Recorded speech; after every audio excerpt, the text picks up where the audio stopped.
I spent 3 years brewing life-saving medicine for my daughter, only for my wife to steal it and give it to her first love, Julian's daughter, when my daughter was dying, clutching the hem of my clothes and begging to see her mom. My wife's voice came through the phone, soothing another child.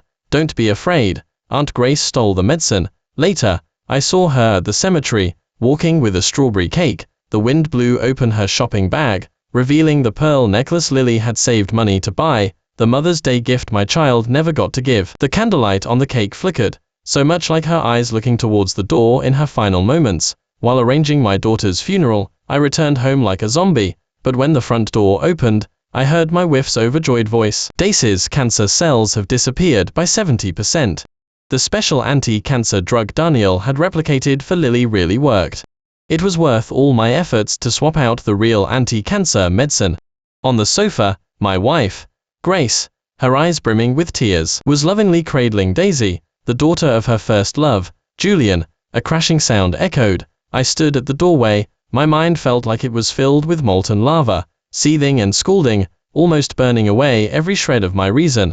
So, it was true that the anti-cancer replica drug I had spent 3 years on, learning pharmacology by myself, building a sterile lab, under immense pressure, working day and night to recreate for my daughter, actually worked. But this medicine, meant to save my daughter's life, had been swapped by my wife, and used on her first love's daughter.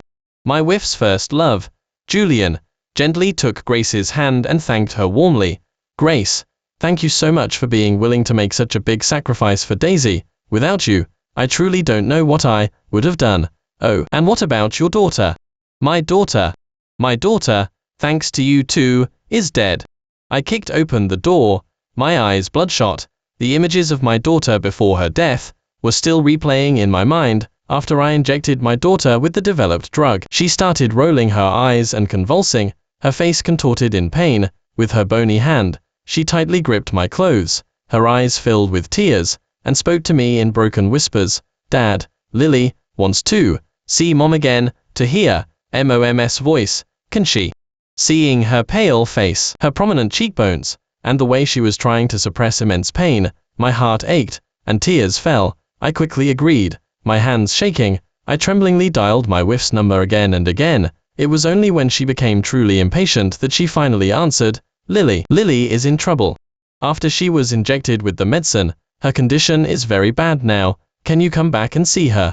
My voice was choked and off-key, my tone humble to the point of desperation. She's in a lot of pain right now, and she misses you badly. I beg you to come back. As long as you come back, I'll do anything. But my wife, Grace's voice was so cold it suffocated me. No. I need to be with Daisy for her injection right now. I don't have time to come back. And these little games you two play all day, can you please stop? If she's really suffering, she should just die. Always half dead, half alive. Who are you trying to disgust? I yelled hoarsely. I am not lying to you. Lily is really dying. My wife stopped talking to me, and her first love, Julian, took over. He deliberately asked me, is Lily really in trouble? Didn't you say your replicated medicine had been tested and was confirmed safe? Why is Lily in trouble? Is this the result of your 3 years of work? For the past 3 years, you haven't worked, just freeloading at home every day, and you've spent over $1 million of our family's savings. Is this the answer you're giving us? Or rather, were you just using the excuse of treating your daughter's cancer to avoid going to work and live off Grace? If Lily dies, it'll be the one who killed her. This beneficiary, who clearly knew everything, still twisted the knife in my heart, making me, already immersed in the pain of losing my daughter, want to jump off a building then and there. What nonsense are you talking about? How could she die? If you can develop one, can't you develop a second?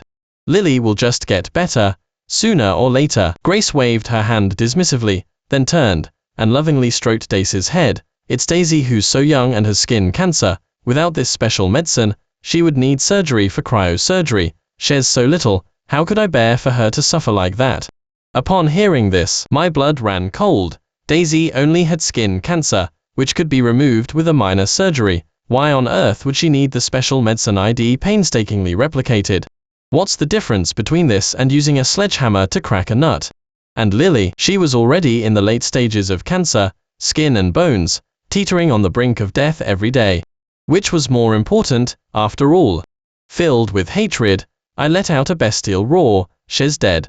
Lily is truly dead. Grace, how can you be such a person, valuing someone else's daughter's life more than your own? Now Lily is dead, are you satisfied? Enough. Julian, standing nearby, blocked my way and spoke coldly. It just angry that Grace took it upon herself to use the medicine on Daisy first, aren't you? Tell me, how much is this medicine? Is 30,000 enough? As he spoke, he violently threw a bank card at my face. For a moment, I almost laughed through my tears. 30,000. The original version of this medicine cost 10 million. To replicate this medicine, I spent 3 years working day and night, used up millions in savings, and poured all my hope and effort into it. Lily could have lived. 30,000. Can 30,000 buy Lily's life back? I could no longer control the rage in my heart, and suddenly kicked Julian in the chest. Julian collapsed to the ground in pain. Dad. Daisy saw this scene, screamed loudly, and glared at me with furious eyes. Daniel. Are you crazy? Grace immediately grabbed the baseball bat from the table, and slammed it hard into the back of my head. Julian kindly offered you money, and tried to discuss solutions with you, and you.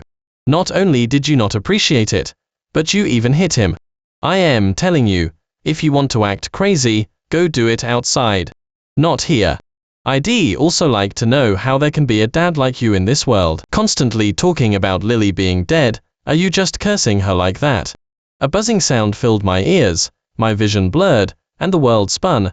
Excruciating pain shot through the back of my head. I reached up to touch it, and my hand was covered in blinding blood. Meanwhile, Grace, with a pained expression, helped Julian up from the ground, like a devoted wife, asking him about his well-being, and Daisy nervously nestled into Julian's arms, acting cute. They truly looked like a happy family of 3, enjoying themselves. Fine, fine, fine. I stared at Grace's back, filled with disappointment and scorn, my gaze turning colder with each passing moment. The goddess I had always dreamed of marrying, only had room in her heart for Julian, that heartless man. Back then, she and Julian were in a relationship, but he was just toying with her, with no intention of marrying her. Heartbroken, Grace, despite Julian, turned around and fiercely pursued me. After we started dating, I showered her with care and affection, and soon we had our daughter. I thought those sweet days would last forever, until Julian's wife died from postpartum hemorrhage. Julian then sought out Grace again, pouring out his troubles to her. After that, all she had eyes and heart for was Julian, and her first love's daughter. Dragging my bruised body, I returned to the funeral home. My daughter was still wearing the clothes she wore before she died, her chest stained with blood. When she heard Julian's accusations against me on the phone, she vomited mouthfuls of blood, but still didn't forget to defend me to the person on the other end. No. Dad will always be the best, most capable, most responsible, and most resourceful dad in Lily's heart. I frantically hung up the phone, and turned to find Lily standing barefoot behind me, her face contorted in pain. Her chest was covered in blinding red bloodstains. It stung my eyes fiercely. Large tears spilled from the corners of her eyes, each one like a hammer blow to my heart. My daughter cried, and I, a grown man, cried with her. I am sorry, I am so sorry, Lily. Dad wasn't capable, couldn't bring Mom back. It's Dad's fault. Dad wasn't able to replicate the anti-cancer medicine. Not only could I not save Lily, but I also killed my Lily. It's okay. My daughter gently wiped the tears from my eyes, and said, enduring the pain, word by word, the luckiest thing that happened to Lily in this life was being Dad's daughter. As she spoke, her head tilted, and she couldn't say another word. I carried my daughter's small, feather-light body, and raced to the hospital. The doctor looked at me with pity and told me the child was already gone. Lily, Dad's back. I felt my daughter's cold, stiff hand, took out the dress Lily loved most when she was alive, and slowly dressed her in it. The dress cost over 800. Lily was a sensible child. She was afraid of burdening me, so she just looked at it again, and again in the store, and looked it up online repeatedly, but never said anything to me. But how could I not see how much she liked it? I secretly bought it, wanting to give it to her as a gift once the cancer cells in her body disappeared, but I was wrong. I should have given it to her sooner. Lily, don't be afraid. Once Dad has avenged you, I'll come down and be with you. I held Lily, put a wig on her, braided her hair, and gently hummed a lullaby. Lily never had a mom to sing her lullabies or tell her stories. She could only watch, full of envy, as her mom cuddled and cooed over another child. I had begged Grace to pay more attention to Lily, to care more about her, but she replied with an angry face, "Do you two have any compassion? Daisy's mother died early, while Lily has both parents. She already has so much, why isn't she content and well behaved?" Not content.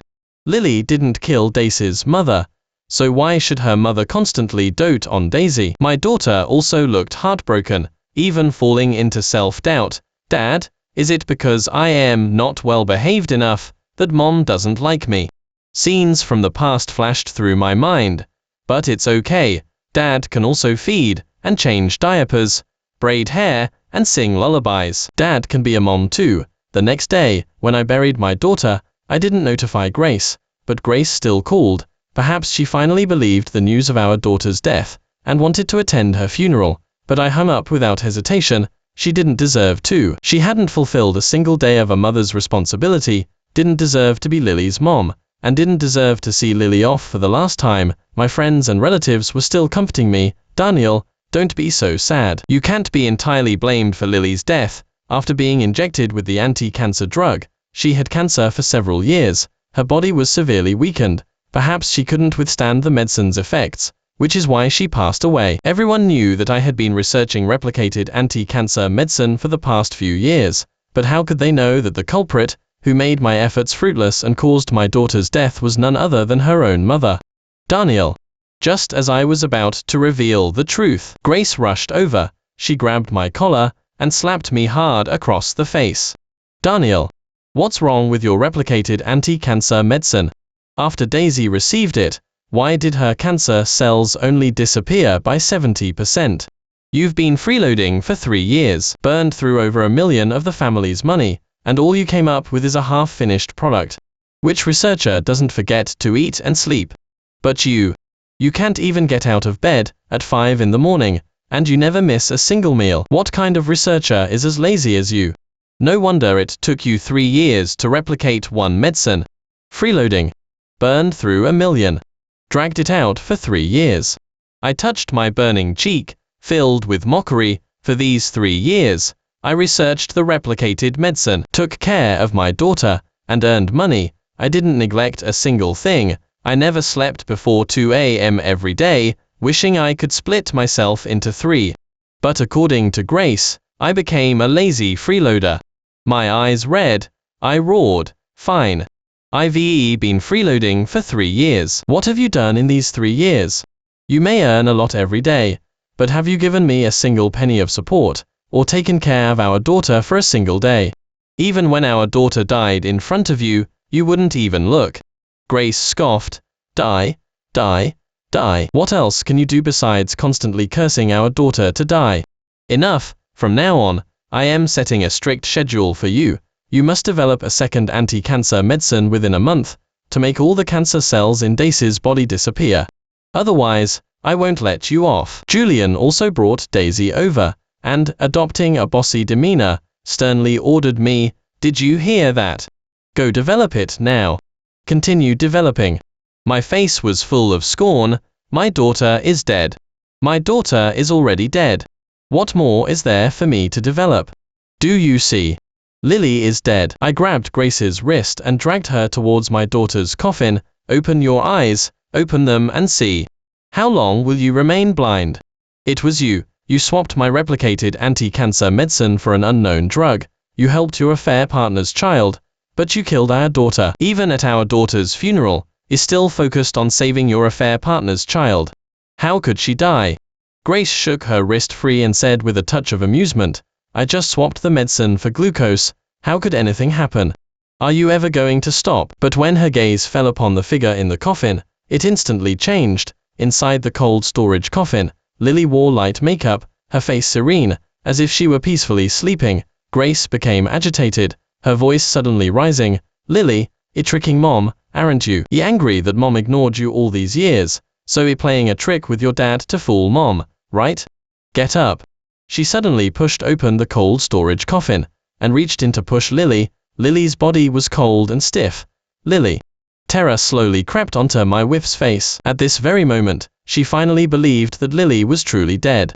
The relatives and friends standing by couldn't hold back anymore. Do you even deserve to be a mom? You killed your own child and didn't even know it, and you have the nerve to bring your affair partner here to ask about the replicated medicine. How tragic is Lily's fate?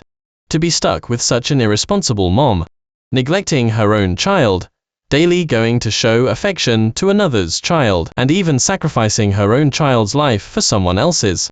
You are the one who killed your daughter. You deserve to go to prison. Grace's face grew even paler as she listened to the sarcasm around her. Third. Grace collapsed violently to the ground, her face filled with disbelief, her vacant eyes staring ahead, muttering to herself repeatedly, "It was just glucose. How could anyone die after being injected with it? Besides, you've dragged it out for so many years. What's the big deal if treatment was delayed a little longer? How could anyone die?" Grace. Julian, standing nearby, gently comforted her. Life and death are fated. This was her destiny. Lily was born with cancer. Didn't the doctors say she wouldn't live past 3 years old? But she lived to be 5, so she gained 2 extra years. Daisy, beside them, thoughtfully reached out and took her hand. "Aunt Grace, you still have Daisy here with you." I, standing to the side, was so enraged my hair stood on end. What life and death are fated? You 2 thieves stole Lily's life. And, was the medicine you swapped really glucose? Then why did Lily vomit blood and die after the injection? Grace and Julian kept me in the dark and made a fool of me. If I hadn't gone home yesterday, I don't know how long it would have taken me to learn the truth. It was glucose. Would I intentionally use poisonous medicine to kill my own daughter? Grace became agitated, arguing loudly. "You never know," I sneered twice. "You swapped your daughter's life-saving medicine. What else wouldn't you do?" Just then, the autopsy report for my daughter was released and sent to my phone as a text message. It showed that Lily's cause of death was an allergic reaction to an overdose of antibiotics, leading to massive gastrointestinal bleeding and death. Boom! In that instant, holding my phone, I almost collapsed. The medicine Grace had swapped wasn't glucose at all, but antibiotics. Lily was allergic to many medicines due to her physical condition. How could Grace not know? I immediately forwarded the report to her. "Grace, look at what you've done. You swapped my replicated anti-cancer medicine for antibiotics. You are the one who killed our daughter.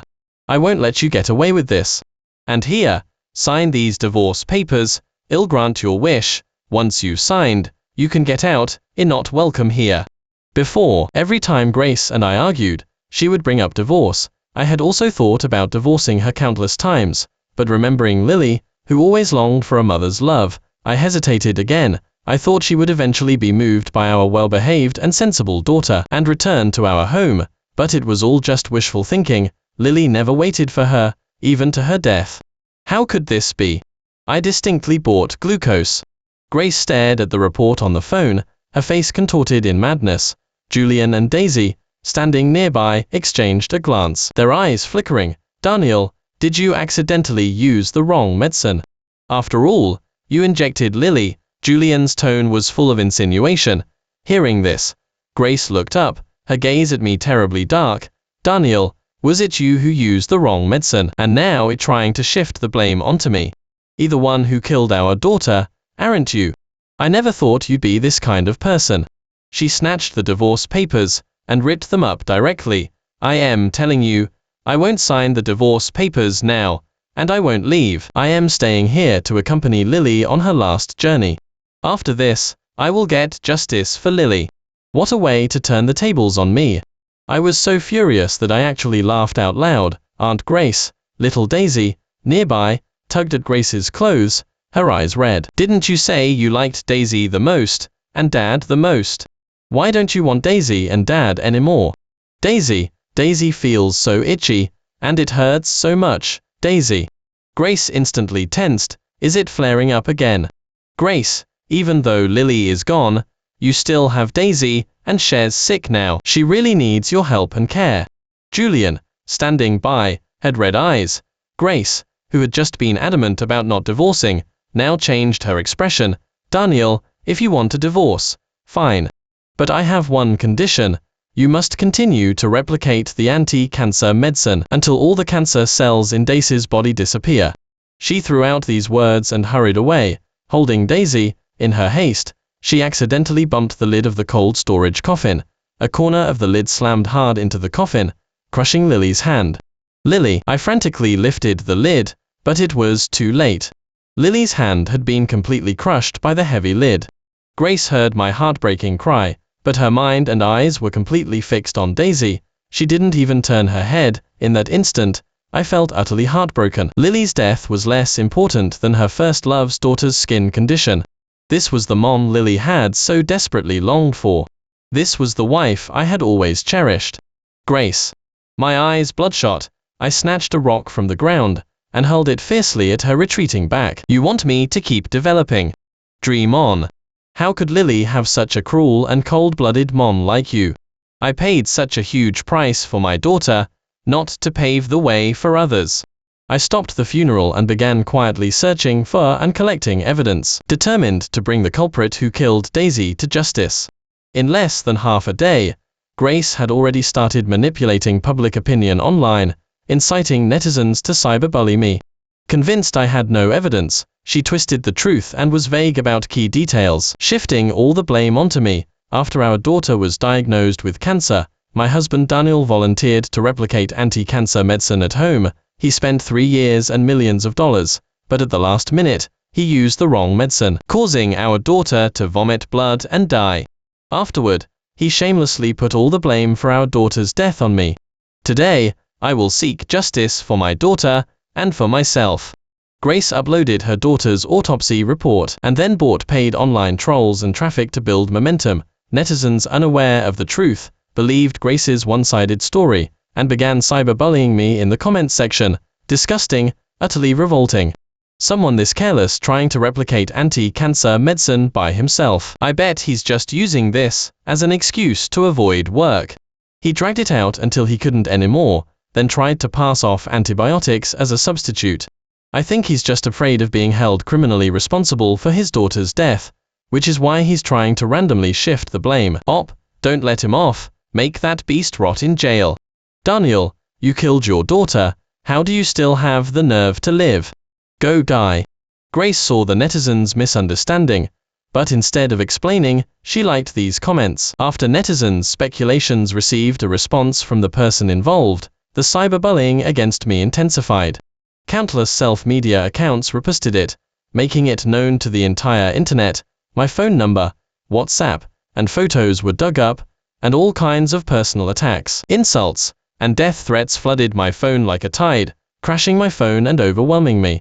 The relentless bombardment day and night made me afraid to open my phone again, but the cyberbullying even severely impacted my offline life.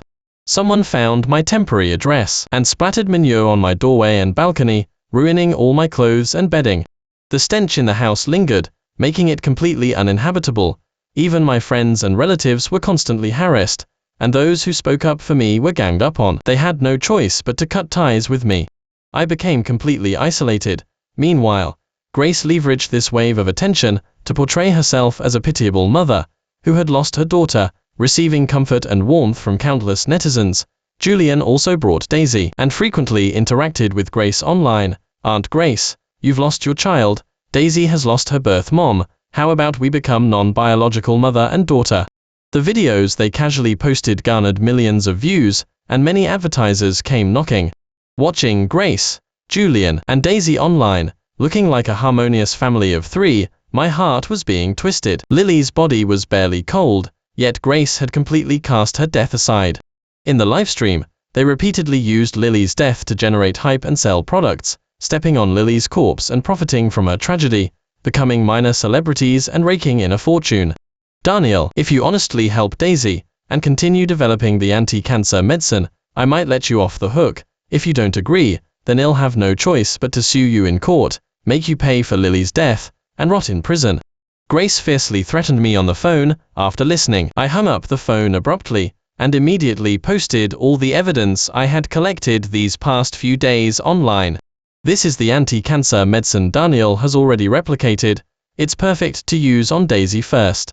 If Daisy's skin cancer is delayed any further, it will spread more severely. In the security camera footage, Grace took the medicine I had sealed and swapped it for a drug with identical packaging. Julian thanked her with a grateful expression, but then secretly swapped the medicine Grace had put away again. The security camera footage in the lab I had specially installed to review my experiments and continuously monitor the vital signs of small animals after injecting them with the anti-cancer drug. Now, it had become my only evidence for a desperate counterattack. Lily was a pitiable child. Her mom never fulfilled a single day of a mother's duty.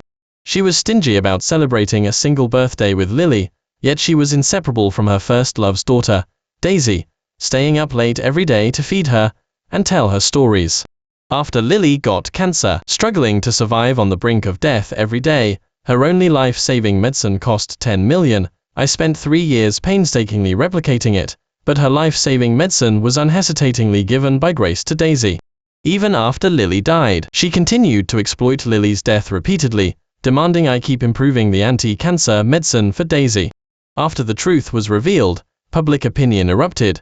The netizens who had been unknowingly manipulated by Grace before, now turned their aggression towards her. Those who tried to manipulate public opinion were ultimately consumed by it. Grace, abandoning your husband and child and committing adultery is despicable enough, but you repeatedly sacrificed, trampling on their flesh and blood, to fulfill your great love with your first love. What did your husband and child ever do wrong? This Julian is truly malicious, enticing a married woman and intentionally causing Lily's death. Ha ha, how ironic. The victim was cyberbullied, while the true beneficiaries profited from tragedy, thriving. Those who spread rumors and manipulate should be severely punished. At this very moment, the unaware Grace opened the livestream again, preparing to continue selling products with Daisy and Julian, but what greeted their eyes wasn't netizen support, but overwhelming, vicious insults. Does profiting from your own daughter's tragedy taste good? Return the goods, return all of them. All products that advertise with such a tramp should be boycotted. You got what you wanted, staying with the first love, who killed your own daughter. Are you very pleased with yourself now? Grace read these comments, her face darkening. She angrily rebuked the netizens. What murderer is spreading baseless rumors and slandering Julian? He'll be legally responsible for this. Hilarious. The video has already been exposed and is still trying to whitewash it here. You're the one who spread rumors and manipulated public opinion. You deserve to die 1,000 deaths. Dense barrages of comments filled the entire screen. Her phone was also ringing off the hook with calls from various advertisers. Terminate the contracts, pay the penalties. Grace had taken on many advertisements before, but now she had to pay back 10, even 100 times the amount. It was only at this moment that she finally learned the belated truth. Slap. Grace turned, her eyes red, and walked menacingly towards Julian, slapping him hard across the face. You scoundrel. How dare you switch the glucose I prepared for penicillin? After killing my daughter, you lied to me, caused me to be insulted and cyberbullied by the public, and now I have to pay a huge compensation. What did I ever do to you that you would treat me like this? Grace. Julian's fists clenched audibly. I've tolerated you for too long. You rely on your ability to make money, and because you helped me with the kids for a few days, you boss me around and order me about every day. Yes, I killed your daughter. I just wanted to get revenge on you. Beast. Grace's rage intensified, and she was about to slap him again, but Daisy blocked her. Bitch, tramp, don't you dare hit my dad. Daisy instantly rushed over, kicking, biting, and scratching Grace. Grace was utterly furious and heartbroken. Bitch, tramp. Daisy, is this how you see me? Have you forgotten that you lost your mom at birth, and I took care of you day and night, raising you until now? I even swapped my own daughter's anti-cancer medicine for you, so you could use it first. I've shown you immense kindness, yet you, this ungrateful wretch, think of me like this. I'd be better off raising a dog than you. Grace said, and kicked Daisy away. Tramp. Julian violently grabbed Grace's hair, and slammed 2 slaps across her face, making her nose and mouth bleed. She couldn't move. What are you? How dare you kick my daughter? I am telling you, if it weren't for Daisy's illness, I would have kicked you out long ago. How could I have tolerated you until today? Do you really think you're something special? Daisy also stood up from the ground with a venomous expression, and threw a glass cup at Grace's head. Tramp, you took care of me for a few years, but if you hadn't, I wouldn't have grown up, would I? I am telling you, if you don't want to take care of me, there are plenty of women who'd want to be my stepmom and take care of me. Grace was in terrible pain. She tried to struggle, but Julian's hand held her tightly, allowing Daisy to hit her repeatedly to vent her anger. Finally, when Daisy got tired of hitting her, Julian grabbed Grace and threw her into the trash can outside the door, like a piece of trash. Ha ha ha ha. Grace, her clothes disheveled, lay in the trash heap, laughing loudly through her tears, snot and blood smeared all over her face. Fine, fine, fine. This was the good daughter she had sacrificed everything for, given up her time, energy, and even her child for, raised personally, and considered her own. This was the lover for whom she sacrificed her own family, willing to give up everything. But after sacrificing so much, all she raised were two ungrateful wretches. Hey, everyone, come and see. Isn't this our big influencer Grace? Why is she beaten up? Aren't she, Julian, and Daisy a happy family anymore? A busybody passing by the trash can recognized Grace, spat at her, and started a live stream online. There was a chorus of cheers. Serves her right. Why didn't they beat her to death? She brought it on herself. Grace, always competitive, didn't offer a single word of rebuttal, but just lay there blankly. Grace stayed in the trash heap all night. It wasn't until dawn that she stumbled and found Lily's tombstone. I was performing a quiet memorial at my daughter's tombstone. Seeing her approach, my face hardened. Get out. You're not welcome here. No, I want to see my daughter. Grace, looking disheveled, rushed in regardless, clinging to her daughter's tombstone, crying and laughing. My dear daughter, Mom was wrong. Mom let you down. Mom harmed you. You certainly did let her down. I pulled out a video of my daughter when she was little. Lily was 3 years old then, waking up in the middle of the night and unable to sleep. She secretly held her phone under the covers, staring at Grace's photo and crying, whispering, Mom, Mom. I hugged her to comfort her, and Lily's tears instantly streamed down. I miss Mom. Did Lily do something wrong? Why does Mom spend all day with her and ignore me? Dad, can you please talk to Mom for me? Lily will be very, very obedient from now on. Will Mom come back and see Lily, please? After the video finished playing, it automatically skipped to the next one. Grace, who rarely came home, suddenly called to say she would be back the next day. That night, Lily moved a small stool, opened the front door, and waited beside it. Lily, go to sleep now. Mom won't be back until tomorrow. Dad will wake you when Mom gets back. No, I want to wait here. That way, when Mom comes back, I'll see her right away. And tomorrow is Mother's Day. This is the necklace I got for Mom. Dad, do you think Mom will like it? Lily solemnly held a small box, inside which was the pearl necklace she had saved up for months. She loves pearls the most. But the next day, when Grace came back at noon, Lily had accidentally fallen asleep. Grace only stayed at home for a few minutes. Before I could even wake Lily up, Grace was already gone. I begged her to stay longer, but she refused. I held out Lily's gift, presenting it to her with both hands, but she only glanced at it, before throwing it back. I am not a junk collector, taking whatever trash comes my way. After Lily woke up, she cried heartbreakingly, blaming herself over and over. I shouldn't have fallen asleep. Standing nearby, Grace watched, her face streaked with tears. She reached out, as if to touch her daughter's face through the screen. Lily, Lily, my good daughter. Mom was blinded by selfishness to have neglected you all these years. Mom deserves to die. As she spoke, she slapped her own face hard, again and again. How contemptible of me, to neglect my own daughter, neglect my own husband, and shower affection on others instead. Lily, don't worry. Mom will find a way to get revenge for you. Too late. What's the point of regretting it now? Lily is already dead. I scoffed coldly. Belated affection is worthless. And don't bother yourself with revenge. I've already called the police. Every single one of you can expect to face prison time. But she seemed oblivious, hurrying away. The next day, I saw her on the news. She went to Daisy's elementary school. While Julian was dropping Daisy off for school that morning, She drove her car back and forth over them until they were crushed into a bloody pulp. And after she had done all this, she simply drove off. Currently, the perpetrator is still being pursued. I turned off the news. Just as I was about to leave, 2 police officers approached me, asking for potential locations where Grace might be hiding. Grace isn't hiding. I think I know where she went. I took the 2 police officers to the shopping mall Grace usually loved to visit. When we found her, Grace was impeccably dressed, browsing for clothes in a baby store, her hands full with numerous shopping bags. There was formula, baby bottles, clothes and dresses for a child of all ages, and several cakes. Daniel. Finally here. Grace greeted me warmly, just as she had many years ago. Back then, she was pregnant, overflowing with maternal love every day, dragging me to various baby stores, and chattering away in my ear. Tell me, will our baby be a boy or a girl?